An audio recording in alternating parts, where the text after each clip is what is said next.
Depuis 10 ans, l'industrie minière québécoise a fait des pas de géant dans la diversification de sa main-d'œuvre. Ce n'est pas un hasard, des stratégies ont été déployées en ce sens. On a mis des programmes en place pour inciter à l'embauche autant des femmes que des personnes des communautés autochtones.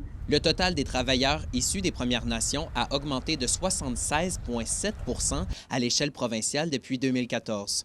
Puis, les hommes restent majoritaires, mais les emplois occupés par les femmes sont tout de même en hausse. Je suis contente quand je regarde les chiffres aujourd'hui, hein, parce qu'on a vu une augmentation.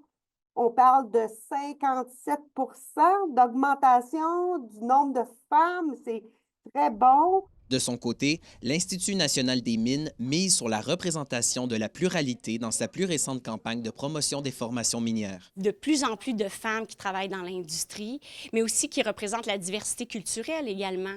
Donc, je pense que le fait d'en montrer davantage, de montrer des témoignages de gens qui travaillent, qui sont des travailleurs réels, de vrais travailleurs dans l'industrie, bien, ça peut attirer davantage de gens qui choisissent d'entreprendre un programme de formation ou d'études là, qui va mener vers le secteur minier. Les efforts vers une plus forte diversité ont aussi entraîné des répercussions dans le milieu universitaire.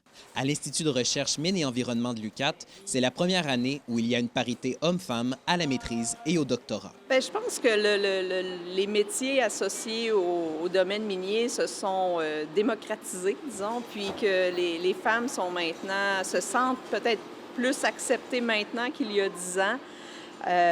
Donc, ils voient un potentiel de carrière intéressant. Je pense que dans le domaine minier, il y a eu beaucoup de travail aussi qui a été fait par l'industrie pour montrer que les femmes ont leur place. Les observateurs rencontrés s'entendent pour dire qu'un cap a été franchi et que la main-d'œuvre dans le secteur minier sera de plus en plus diversifiée dans les années à venir. Félix Blacquière, RNC Nouvelles, Val-d'Or.